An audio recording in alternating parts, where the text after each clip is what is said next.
Hello, my friends. I am back home in Appalachia, and today we are talking about original creatures that may still roam the earth. A creature from the Book of Enoch. There's people around me, so they're definitely hearing me. There's actually nobody around me. I'm in a field. All right, I'm in a field, and I've got the Book of Enoch here. That's not the Book of Enoch. This thing got a talk to a button on it or something? Bruh. Theorized to exist in reality. There are a lot of people who theorize that these creatures also exist. These are called cryptozoologists or me. Creatures like the Jersey Devil, Bigfoot, gnomes, etc. Just about anything you can think of. People been for a long time theorizing as to whether or not they exist. Is it possible that as geneticists continue to decode the human genome, they will find that among our various hominid ancestors is a missing link to enormous beings from another world? One creature, the giant. That's a big person, like from Skyrim, that thing with the big bone that...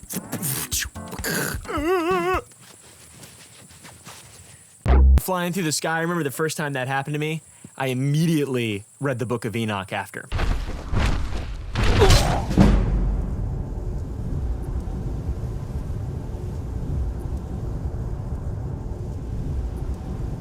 Giants as creatures, as cryptids, have been present across all of humanity's history written since the formation of the first Boozorg. You have these biblical stories of the Watchers and the sons of God coming to Earth, breeding with humans to create this new race of giants, Nephilim.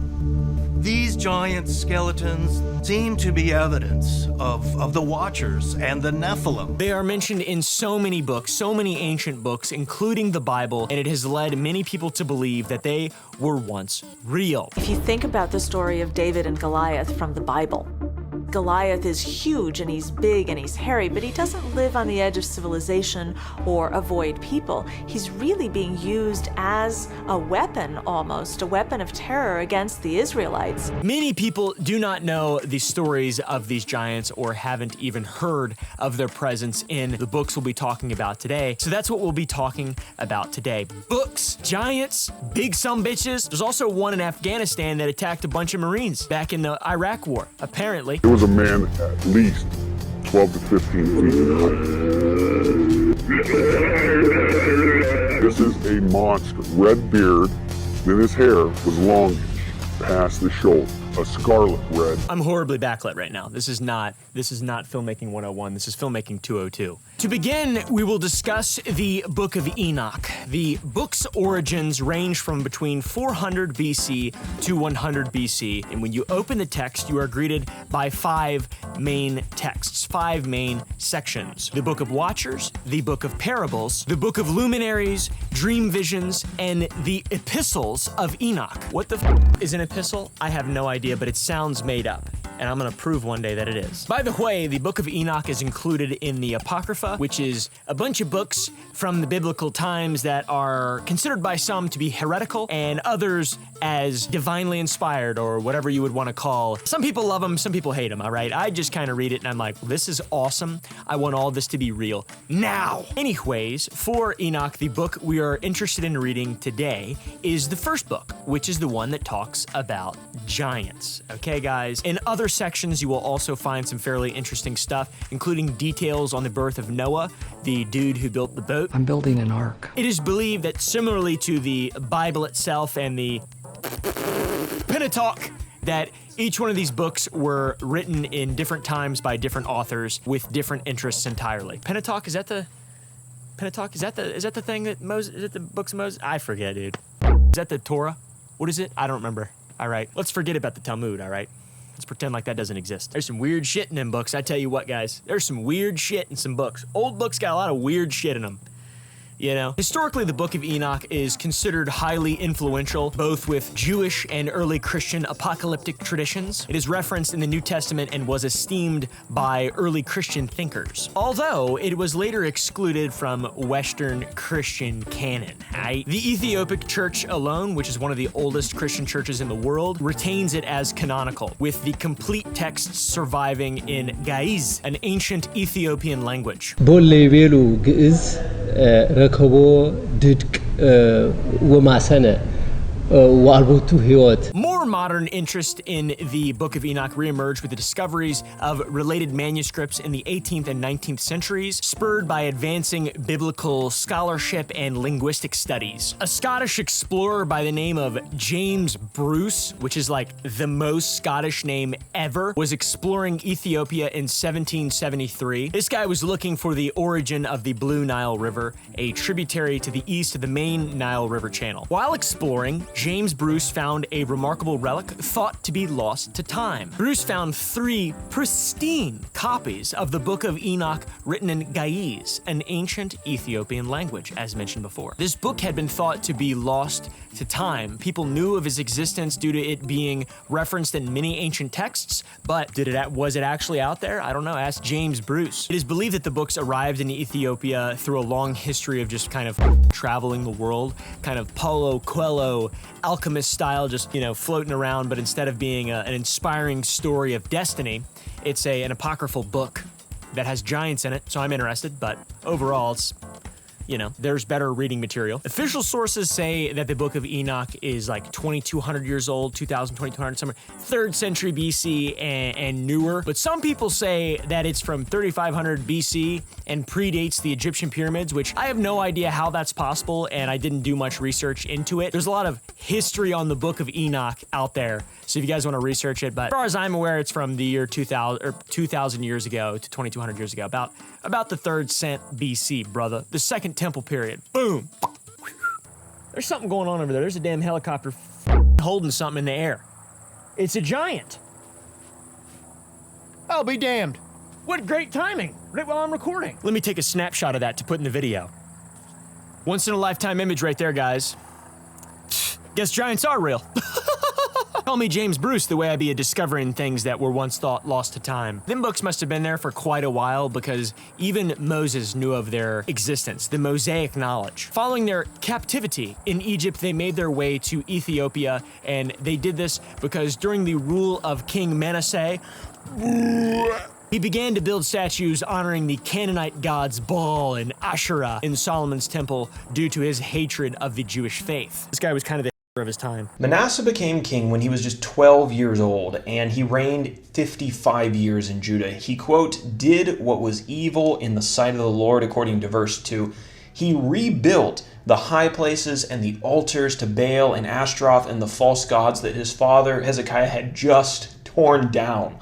So Hezekiah's out, his son comes in, immediately starts undoing the good that Hezekiah did in Judah. He even put altars and images of idols inside of the temple, which was an incredible abomination. This guy also slaughtered the Jewish people, and it is said in the Bible in Kings 21:16 that Manasseh filled Jerusalem with blood from end to end. Here in 2 Kings chapter 21, verse 16, we read of one of his worst sins, that he persecuted the godly people of Judah. This description, Manasseh shed very much innocent blood, puts Manasseh in the same spiritual family as Ahab, king of Israel. Now, that sounds crazy, and a lot of people were dying back then, but that sounds maybe like an exaggeration. Because of this, Jewish refugees fled south from Egypt and arrived in Ethiopia eventually. Some went deep enough in Ethiopia that they reached Lake Tana, which is the source of the Blue Nile River, and there a colony of Jewish people formed, and their people were called the Falashas. Falashah. The descendants of the original refugees are still alive, and their ancestors are responsible for translating the Book of Enoch from Hebrew to Ge'ez. G-Eazy. Isn't that a guy from the 90s? Isn't that a rapper from the 90s? G-Eazy? I think it is. If I say that shit, then I mean it. From there, the Ethiopian people took really good care of at least 3 copies of the Book of Enoch. And then, as we said previously, in 1773, James Bruce came and took them back to Europe. Kinda messed up. Dude stole them. He white-powered them back to Europe, all right? What a d***. Only when they reached Europe were the books translated and mass-produced, and they are what we know them as today, part of the Apocrypha. Except that there is one other instance of us finding the Book of Enoch that helps us better understand its origins, potentially, depending on how you look at it, all right? The Dead Sea Scrolls. Yeah, so cool, dude. I love the Dead Sea Scrolls. In these scrolls, we find biblical manuscripts, copies of the Bible that are 1,000 years older than any previously known copy of the Bible, as well as a treasure trove of documents that we had never seen before. The Dead Sea Scrolls, discovered in 1947, provided significant Aramaic fragments and reshaped the academic understanding of the text's origins. Incredibly impressive. I love the Dead Sea Scrolls. This amazing discovery happened when a Middle Eastern shepherd found some forgotten about jars in a forgotten about cave near the Dead Sea, when, in search for a lost sheep from his flock, took a stone and threw it into a cave and heard the sound of broken pottery. Inside those jars were thousands of parchment scrolls dating back 1,800 years. They cemented the text's roots within the Second Temple Judaism and shed a light on the socio-political and theological diversity among Jewish groups during the ancient times. The Second Temple period lasted from 539 BC to about 70 BC, and during this time there was a lot of turmoil and instability. If you could have guessed that, seemed like that's all there was. Back in those times, turmoil and instability. That tracks. That does make sense. Quite a bit of that, to be honest, in the olden days and now, but people got blasted with God powers back then. During this time, due to the turmoil and instability, it caused the authors of the Book of Enoch to write doomsday prophecies, with some of them coming true. These events completely shaped Judaism as a whole and solidified the Book of Enoch as a holy manuscript for generations to come, with G-Easy. I will go over as brief of a summary as possible to explain the events of the Second Temple period to help all this make sense a little bit more before we get into the delicious meat and potatoes that is giants, dude. This will end, by the way, with Jewish revolts against the Romans from 66 CE to 70 CE. During the turbulent rule of Demetrius I Soter, Jewish resistance against Seleucid control was reignited by Judah Maccabee, alright dude, not Mickey D's, Maccabee, who opposed Demetrius' high priest Alcimus. Following a victory at Adassa, Judah secured a treaty with Rome seeking alliances against Seleucid domination. However, Demetrius' general Bacchides ultimately killed Judah, cementing Seleucid control in that area with Alcimus as high priest. Sounds like Skyrim shit. This is wild. Furthermore, when Demetrius heard that Nicanor and his hosts were slain in battle, he sent Bacchides and Alcimus into the land of Judea the second time, and with them the chief strength of his hosts, who went forth by the way that leadeth to Galgala, and pitched their tents before Masaloth, which is in Arbela. And after they had won it, they slew much people. The Maccabean cause continued under Jonathan, Judah's brother, and he leveraged Roman Seleucid power struggles to secure limited Judean autonomy. This period marked a shift in the high priesthood, fostering tensions among Jewish sects such as the Sadducees. Sadducees did not believe in some supernatural aspects of Judaism. Unlike the Pharisees, they were few in number. They rejected the notion of having to follow the oral law, and their belief that God is essentially separated from taking part in human affairs, and the rejection of the afterlife makes their theology distinctive. Despite their small numbers, the Sadducees were able to maneuver themselves politically to positions of power within the Sanhedrin, which was a sort of religious supreme court, and they allied themselves with the Romans. Despite their opportunism, this sect would not survive the turbulent times ahead. The Sadducees were tightly integrated with the institutions of Judaism, especially the temple, and when the temple and Jewish state were destroyed in AD 70, the Sadducees went away as well. The Pharisees. As of the New Testament period, the Pharisees were the largest of these three groups, and they had the most power. You'll recognize them as being mentioned several times in the Gospels as being on the receiving end of Jesus' rebukes. They're also the group associated with the instigating of his arrest, his trial, and his crucifixion. As a group, the Pharisees are distinct for being opposed to the political rulers of Israel. They're focusing on a ceremonial washing, and most notably for their strict adherence to the oral law or the traditions of the elders.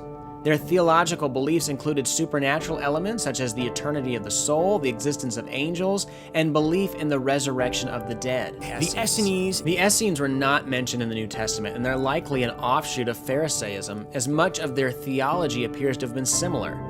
They were distinct in their opposition to what they believed to be a corrupt priesthood, and this conviction prevented them from sacrificing at the temple, which further contrasts them from the other two sects of Judaism discussed before. And the Qumran community. Essenes are also believed to have been residents of the reclusive Qumran community, which produced the Dead Sea Scrolls. Although there is still much unknown about this group, they appear to have been theologically distinct for a heightened reverence for Moses, a strict interpretation of the law, and for following their own sacrificial system. Each of these sects had very distinct approaches to purity, law, and foreign influence. Catamite moment. Jonathan's successor Simon solidified Jewish independence, and under John Hyrcanus I, Judea expanded territorially and embraced Sadducean ideals. And this intensified factional divisions, unfortunately for you guys. Or me, I guess. I'm not sure. I'm not Jewish, so I don't know. Later, Hasmonean rulers like Aristobulus I and Alexander Jannaeus adopted Hellenistic practices, which that's me. I'm Greek and Syrian and Lebanese, which led to a 6-year civil conflict with the Pharisees, who opposed the Hasmoneans' divergence from Jewish law, which I don't blame them, to be honest. Most forms of law back then that had any sort of roots in any religion were a little bit rotten. Then, following Queen Salome Alexandra's death in 67 BCE, the power struggles between her sons Aristobulus II and Hyrcanus II prompted Roman intervention, and Pompey besieged Jerusalem in 63 BC, further reducing Judea's autonomy and setting the stage for Roman client rulers like Herod the Great. Ever heard of him? You definitely have. You learned about him for sure in school. For those of you that know your New Testament, Herod was the villain in the Gospel of Matthew's version of Jesus' birth.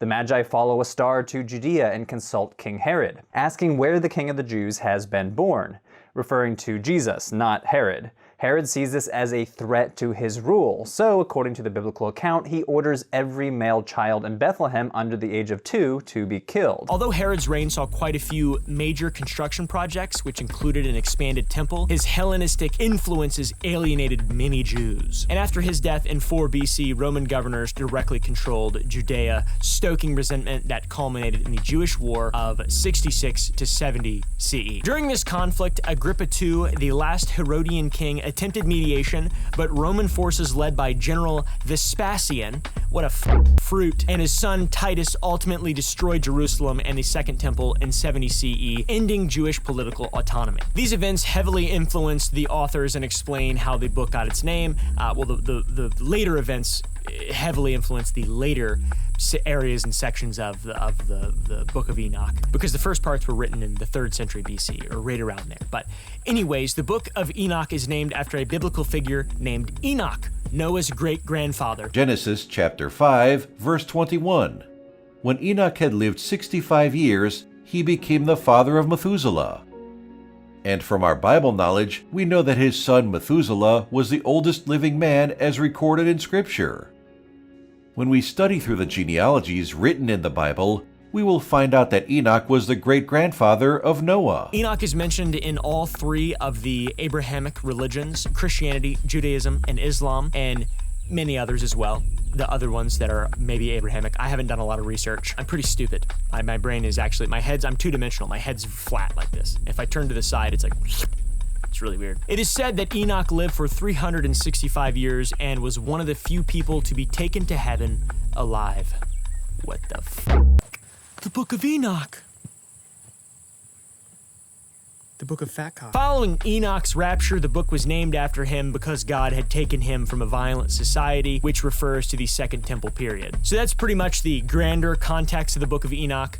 Now we can finally dive into its contents and giants. The first book within the tome is called the Book of the Watchers. This book discusses fallen angels causing havoc on humanity. The story goes that a group of about 200 angels were in heaven looking down on humanity and saw that humanity was growing. The women and daughters on earth enamored them.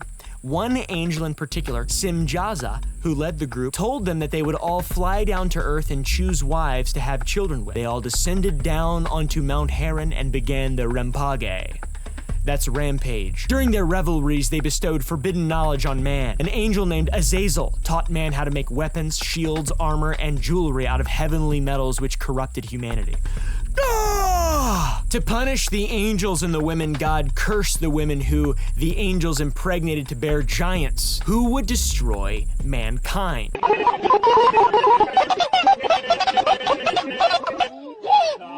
This is a quote. And they became pregnant, and they bare great giants, whose height was 300 ells, who consumed all the acquisitions of men, and when men could no longer sustain them, the giants turned against them and devoured mankind. And they began to sin against birds, beasts, and reptiles, and fish, and to devour one another's flesh and drink the blood.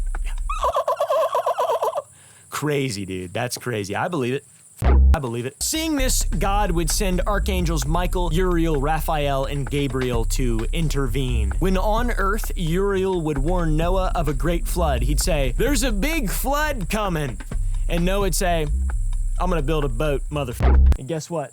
It's gonna be the biggest boat ever. I'm gonna put 2 of every creature, except all the creatures that aren't in this general area in geography, because I don't know anything outside of this, and it's old. We didn't know that lemurs existed, to be honest. Raphael would go on to fight one of the fallen angels, Azazel, and Gabriel would trick the giants into fighting one another because they are stupid and dumb. Michael would gather the rest of the fallen angels, including Simjaza, and condemn them to darkness until their day of judgment would come. The rest of the book deals with Enoch going to heaven and getting a glimpse of how the archangels kept cosmic order, the storehouses of the natural elements, and places of punishment where rebellious stars and angels are bound. Plus, lest we forget, great, beautiful views of the realms of the righteous and the damned. That's oceanfront property right there, brother, that Enoch got to witness. Enoch. Now on to the fate of the giants. Before Enoch went up to heaven and saw all this crazy shit, a great flood occurred. The flood was used as a cleansing method to wipe the giants' physical bodies off the earth and keep their spirits trapped on earth, unable to reach heaven, because them. Indeed, Archangel Gabriel is seen to go on a killing spree, as he reduces the number of Nephilim that are running rampant. Any that he manages to miss are taken care of by the flood, which God sends to destroy all life on earth, except for Noah and his family. It is said that once the fallen angels were captured, they begged Enoch to intervene on their behalf, but were told that God's decision was final and that they would perish in a great flood as punishment. Rest in peace, f***ers. So then they did, and the earth was returned to normal as promised by God, and Noah would return the animals back to nature from his gigantic boat, his skeeter. However, there is more to this story. I forgot to mention that along with the fragments of the Book of Enoch found in the Dead Sea Scrolls, there were fragments of another book, the Book of Giants. Now this text, like the Book of Enoch, has a long and complicated history. Yeah, there's a lot of, by the way, I am sorry if I'm getting things wrong here. It's difficult to find a source of information that is accurate and not just bathed in f***ing dogmatic belief. There is so much divisiveness. I'm not a scholar of the Bible, all right? I'm not a scholar of any of this stuff. I just find it very interesting, so I'm doing my best. Some people believe that this lost text, the Book of Giants, was a part, initially, of the Book of Enoch, but it turns out that it is a whole other text that the Book of Enoch heavily inspired. The first official publication dealing with the Book of Giants came from W.B. Henning. It was called The Book of Giants, Bulletin of the School of Oriental and African Studies, Volume Z, Part 1, 1943. Maybe update those naming conventions, all right, brother? Henning's findings were based on evidence at an archaeological site called the Turpan Oasis, located in western China in the Xinjiang Uyghur Autonomous Region. Fragments of the Book of Giants found at that site were written in Middle Persian or Old Turkic. There were also murals depicting the narrative of the book that help piece together what we know today. Manichaeist priests created these murals and fragments because they were heavily inspired by the Book of Enoch, the topic of our video today. Well, giants, really, to be honest. We're really talking about giants. We don't give a about normal stuff. We got to talk about something dumb. I always got to talk about something dumb or people just don't give a Manichaeism, I don't know if that's how you it, by the way, was founded by the prophet Mani in the 3rd century AD. It is a dualistic religion that sees the universe as a conflict between light and darkness, which symbolizes good and evil. So creative. Manichaeism draws from Christianity, Zoroastrianism, and Buddhism, and it describes a sort of cosmic struggle that affects both the natural world and human souls. Followers seek salvation through spiritual enlightenment and ethical living. All right, guys, aiming to free the light trapped within the material world. That sounds wild. That's like a starseed belief. So many crazy beliefs out there. So many wild beliefs. All right, guys. You know what I believe in? Our country.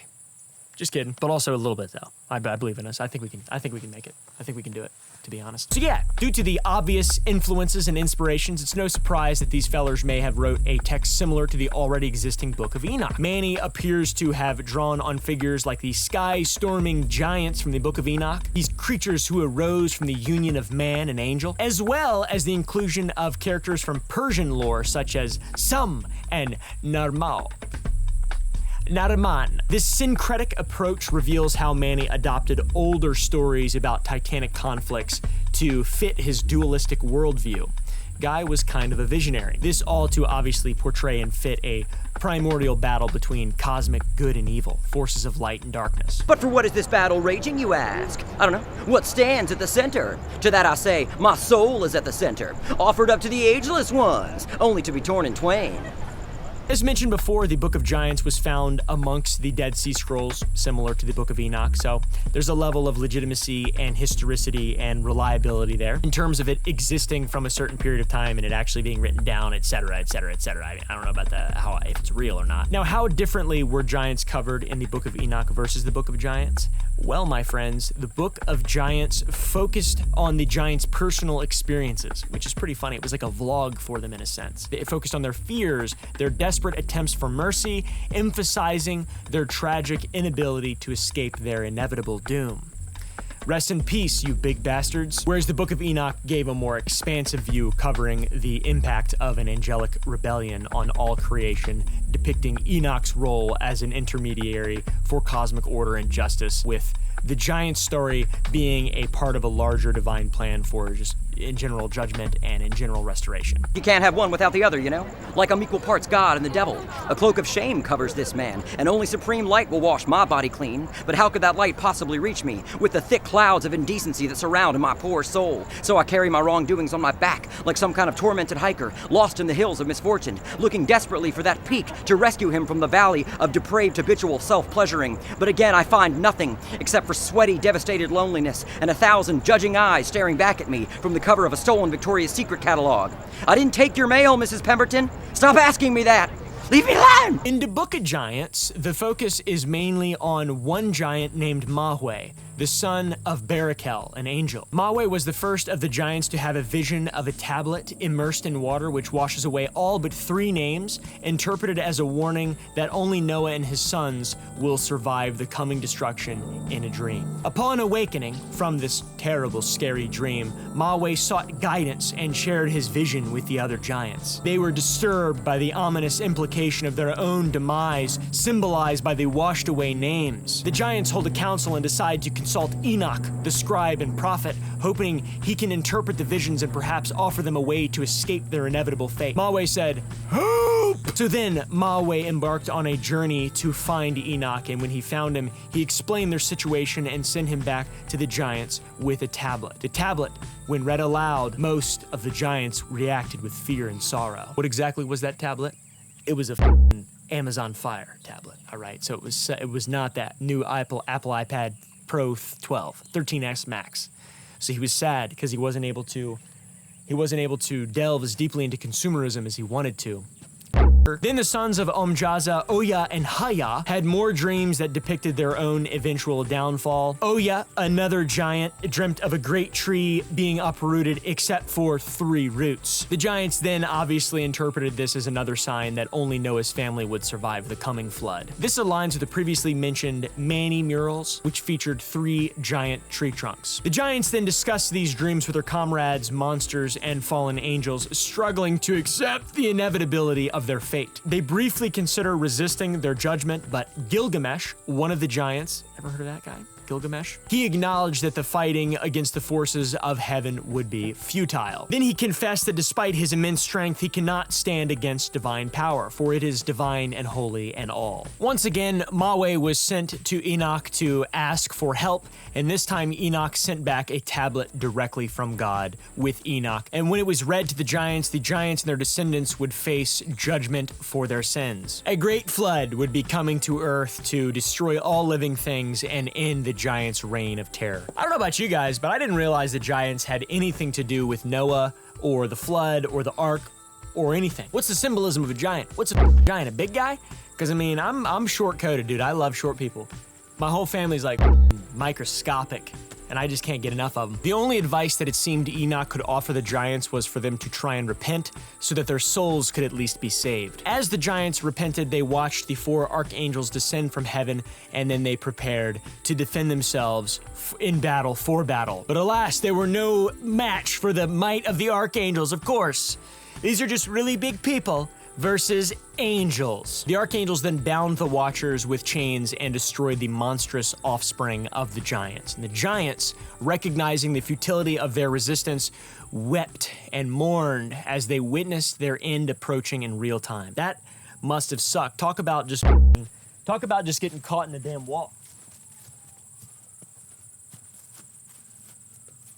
You know, that's Bigfoot. That's not a giant. So you can see how similar these two stories are. You can clearly see how the Book of Enoch influenced the Book of Giants. And these manuscripts are some of the earliest mentions of giants, and with such a widespread ideology and book, it makes it an interesting case for people to believe that these giants were actually real and they did genuinely roam the earth. If you believe Enoch was real, if you believe Noah was real, then you've got to believe that the giants were real. You know, you can't just pick and choose. However, yet again, the Book of Enoch was not the only reference to giants in the Judaic-Christian texts. The most commonly known giant was slain in the first book of Samuel, 1750-53, aka David, killing Goliath, using only a rock and thong. Father,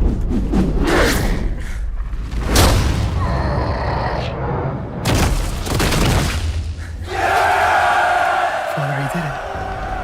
David did it. Then the story of the Nephilim, the giants, causing the earth to flood in Genesis. Okay, that's a little bit of a tie-in. Book of Enoch. Enoch came down, giants, Nephilim. Wow, it's all coming together. It's a big yarn. In Numbers 13:33, Enoch and Anakim were supposedly descendants of the Nephilim. Deuteronomy also has mentions of 2 separate giants, the first in 1:28 and 2:21, and the second mentions Anakim in 3:11. This talks about the last king of the Rephaites, Bashan, whose coffin was 9 cubits long, aka 14 feet, and 4 cubits wide, aka 6 feet. He was a big motherfucker. They buried Shaq out there in the damn about her Euphrates River. Not really, I have no idea. I don't know where that is, to be honest. He was big though. Og of Bashan. Look at this cool meme we found on iFunny. So according to the Bible, the Book of Enoch and the Book of Giants, there were once giants that roamed the earth. There are many stories and accounts that surround this topic, and if you believe it, then it must have been true, in my opinion. I think it's cool. I really want there to be giants, but I feel like we would have found big bones at some point or something, but like at the same time, what do we know? We know a lot, actually. We know a pretty good amount. Let me know what you think down below. Do you think the biblical tellings of the giants are enough for you to believe that they were once real, the Nephilim, the Anakim, Mahweh, etc.? Now, the Bible is not the only home to a giant myth. If you look across the globe, giants are found in basically every single major civilization's mythology and lore. That's not an exaggeration. All of them. It's also flood myths. They all have the same myths. That makes you think a little bit. It's like, all right, well, I'm thinking a little bit, and then you stop, and then you go back to scrolling on TikTok, or smashing the like button on this video, or going to sour.gg, using code GIANTS to buy some Sour Boys candy. I have a candy company that we actually make our product. YouTubers don't do that. YouTubers don't take pride in things that they do.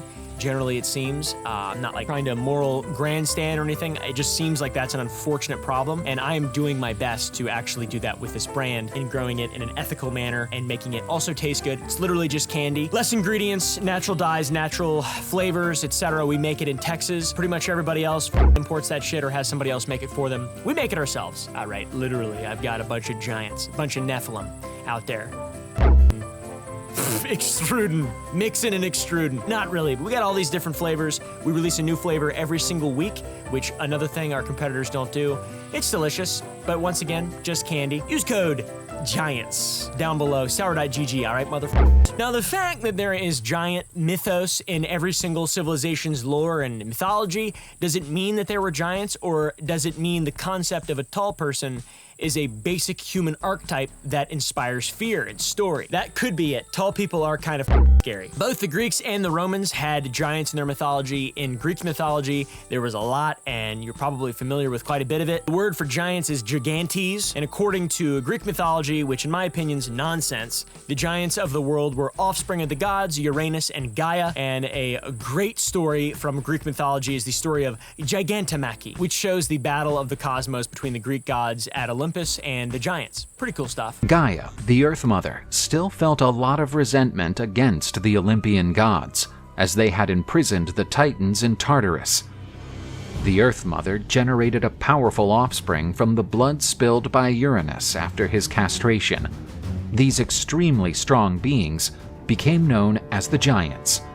They constituted an army of 24 giants, whose sole purpose was to dethrone the gods of Mount Olympus. Giants were also believed to be responsible for earthquakes and volcanic eruptions, as after they were buried following battles, they would sometimes shake in their graves, and that's like the very stupid explanation for earthquakes. Don't these people know any better? God, I'm so glad we don't believe stupid shit like that anymore. God, they were so stupid back then. We're so smart now.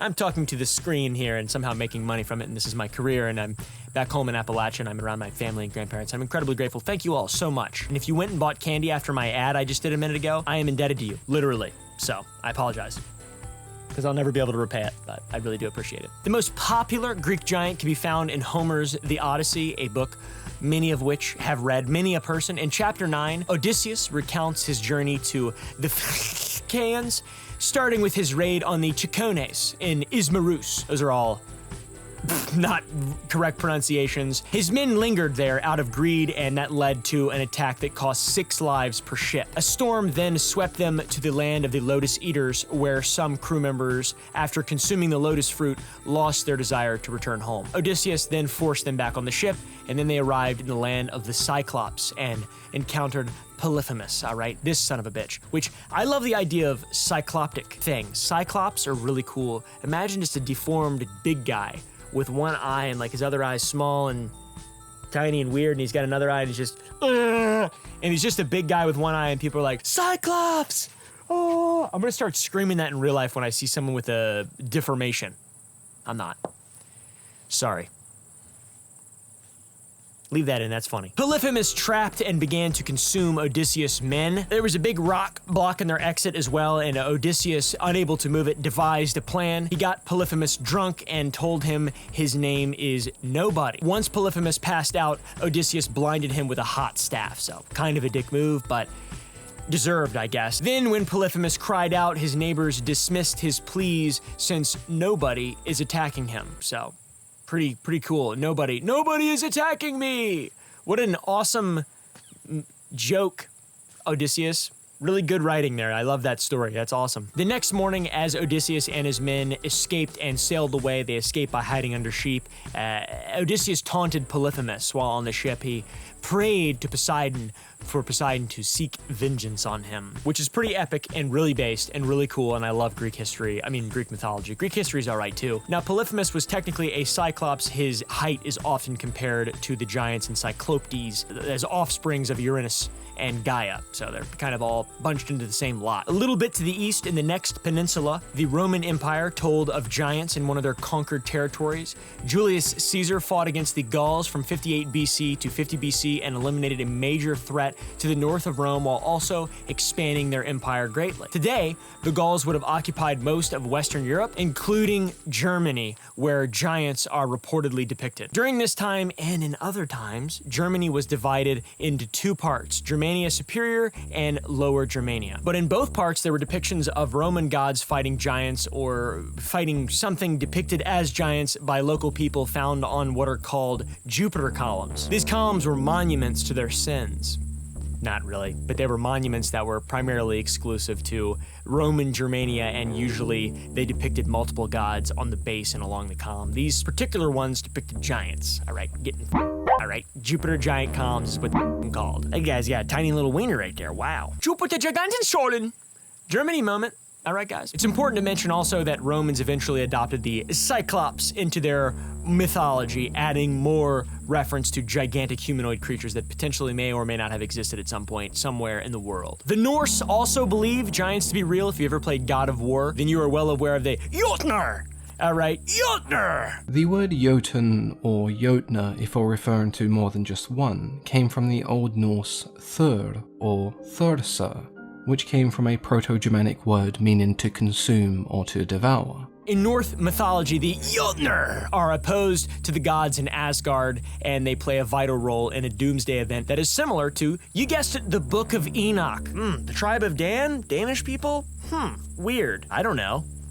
What kind of theory is that? That's crazy. People in that time in Scandinavia believed in an event called Ragnarok, which means fate of the gods, which begins with the death of Balder, the god of light, foreshadowing an endless 3-year winter called Fimbulwinter. This harsh winter, the long night, aka, well, not the night of the long, I'm mixing up Game of Thrones, Nazi. I'm sorry, I'm so stupid right now. Oh my god. The harsh winter drove humanity to chaos as the sun and moon were devoured in front of their eyes. Yggdrasil, the tree of life, trembled, and Fenrir the wolf and Jormungandr, the serpent, broke free. What is this?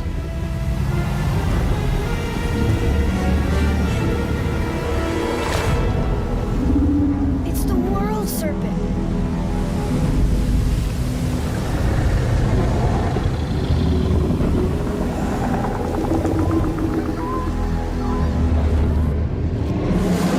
Loki sailed the ship of the Nilfgaard with an army of giants, while Surtur, wielding a flaming sword, led the fire giants across the Bifrost, shattering it. Then Heimdall, just like in Avengers Endgame, he sounded the Gjallarborn to warn the gods, who assemble for the final battle at Vigrid alongside Angerhar, Odin's chosen warriors, or whatever. I'm making shit up now, dude. This doesn't sound real. These names are like aliens.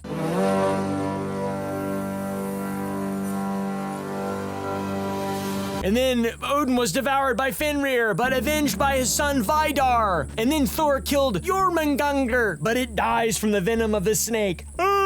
Eventually, the gods and their enemies fall, including Tyr, Loki, Heimdall, Surtur, ultimately engulfing the world in flames. The earth then sank into the sea, leaving only a void, yet from its destruction, a green new world emerged. Survivors included, which how do they survive? I have no idea. Vidar, Vali, Balder, Hold, and Thor's sons Modi and Magni, along with 2 humans, Leif and Lifrasir. They repopulated the earth under a renewed sun and began a new cycle of life, which is really interesting. That's a fun story. Not to make fun. That is a fun story. I like that. That's cool. So yeah, similar to the Book of Enoch and all this other shit, wherever giants go, they wreak havoc, and they're often associated with doomsday events that will eventually result in a cleansing of the earth. It's just that, are they weapons of mass destruction? Are these giants nukes? What's happening? We Are Giants? Isn't that a movie about baseball or something? If they build it, they will come? Huh?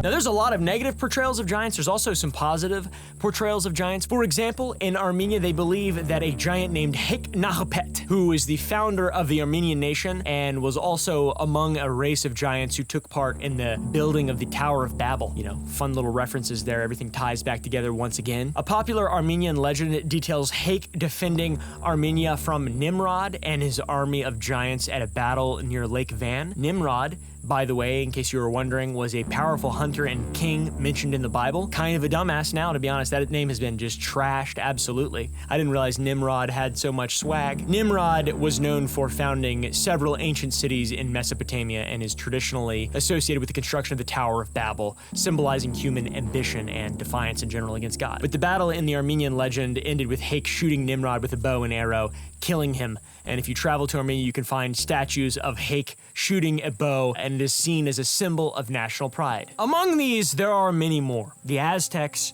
the Native Americans, there are so many different giant stories. So where are these giants? I have no idea. How come every story has a mention of a giant, but I've never seen a picture of one?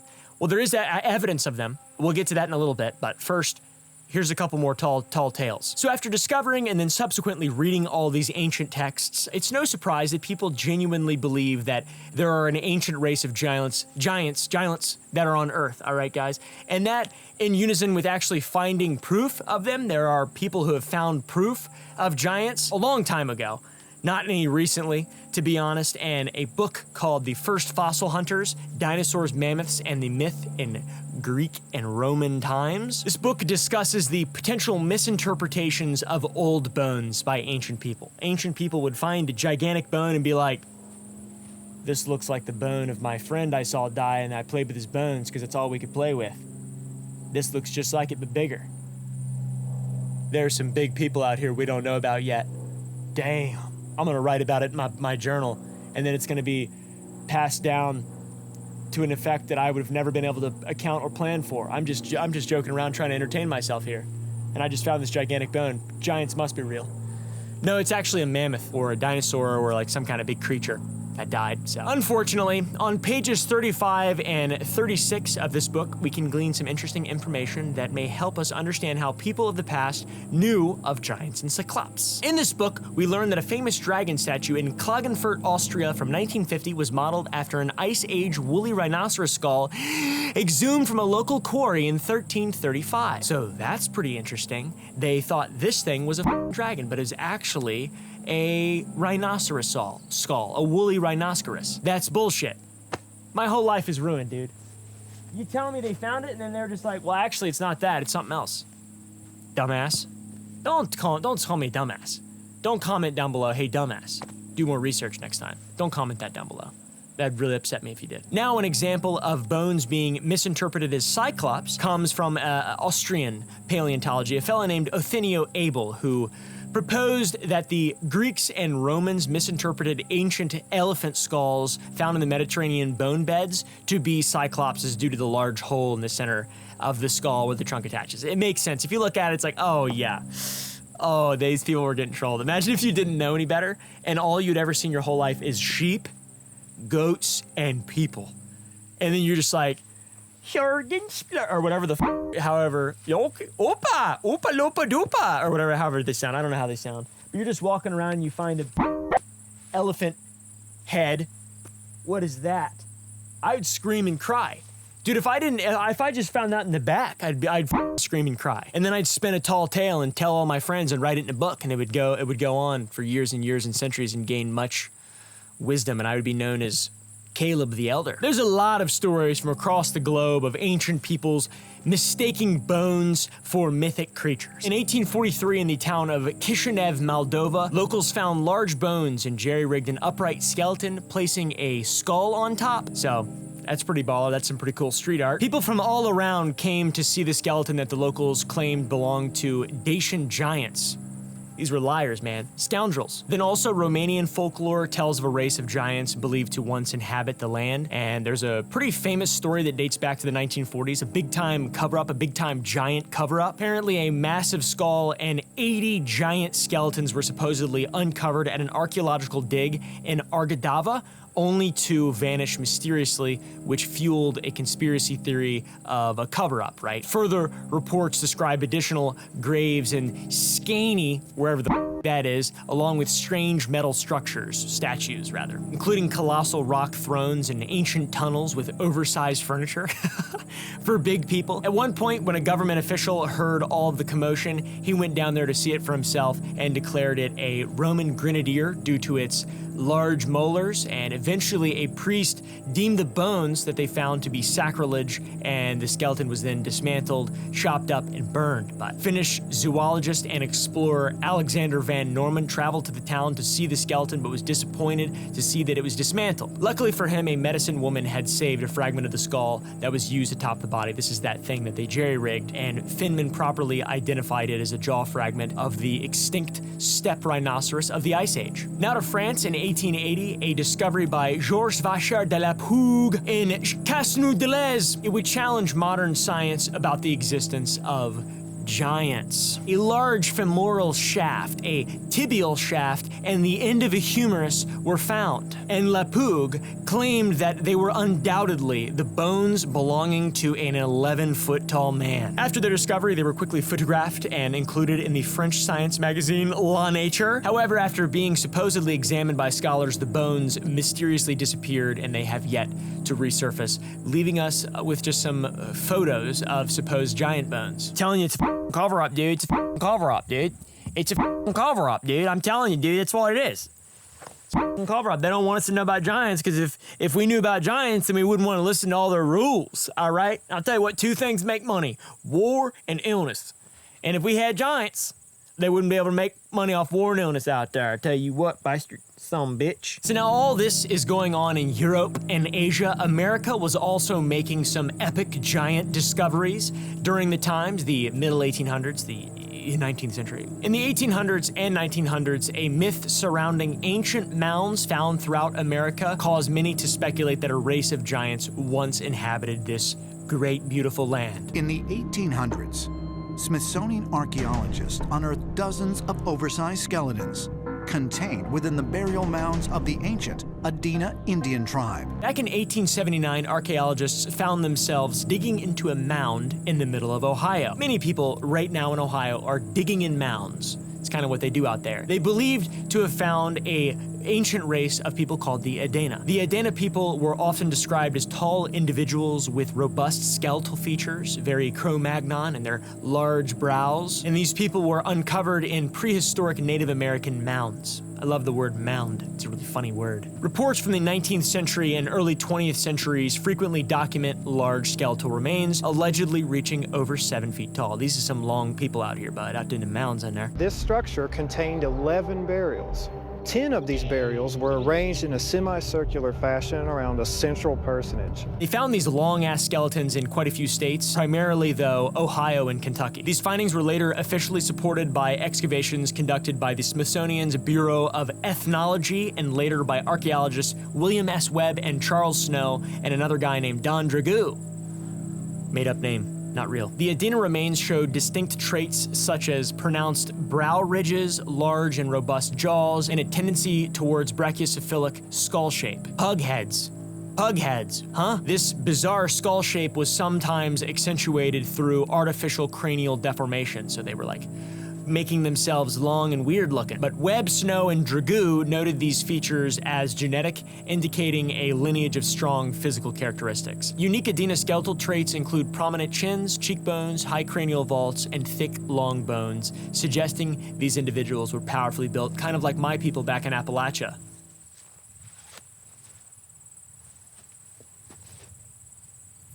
So this is all sort of related to this thing called the mound builder myth that once claimed that North Americans' ancient mounds were built by a lost advanced race rather than by Native Americans. Early settlers, influenced by biases and by a belief that Native Americans were too primitive for such work, fueled this myth. Even in the 1830s, this myth had aligned with U.S. policies to displace Native tribes, which portrayed them as savages and in the Stone Age and primitive, and that these people had overtaken a more civilized people at some point, and that was like used as justification to continuously displace and just be really evil towards them. A few decades later, at the turn of the century, another discovery supposedly uncovered giant skeletons at the Murray Farm site in Susquehanna, Pennsylvania. The excavation team included Professor A.B. Skinner of the American Indian Museum, Reverend George Donahue. What's up with all these people and these weird-ass names? This guy was a Pennsylvania state historian and also Professor W.K. Moorhead of Phillips Andover Academy. Together, they uncovered a burial mound containing the remains of 68 individuals. While digging, a workman reportedly exclaimed, "There are horns over his head!" And this comment was in relation to deer antlers placed over a bundle burial, which caused a spark that led papers to publish that horned giants were found in the Pennsylvania countryside, which is amazing, dude. Imagine being part of that newspaper. They found what in Susquehanna? Oh my gosh, I've got to put that in the paper. Crank that print up. Giants. In the news, local giants. My name's Mr. Information. This is my wife, Miss Information. She's got the body of Peter Griffin and the soul of Lois. Ironically enough, these bones were found in the Susquehanna Valley, which was named after the Susquehannock people from Pennsylvania and folklore, and also reality, not folklore. These are actually real. According to John Smith's descriptions in 1608, he wasn't exactly a reliable source of information. He claimed that these people appeared to be giants with echoing voices, and this led people to believe that the giant horned bodies found in the mound were of the Susquehannock people. In reality, it was a mound of Susquehannock people, however, they were not magical giants, and the horns were actually just deer antlers placed on the mound and not an actual part of the anatomy of the skeletons. It was quickly debunked to be a mixture of human and animal bones, and the large bones were just mistaken for giant bones. People are really stupid. There's the mound builder myths. It's pretty wild. It's pretty wild. I can't believe people still believe in them. I'm gonna be real with you guys. Anyways, thanks for watching this really long video. If you enjoyed, press the like button down below, and also go to the Gump Club to see uncensored versions of videos, get some cool shit on Sour Boys. Go to sour.gg, use whatever code I put in this video to get some candy, and I'll see you in the next one.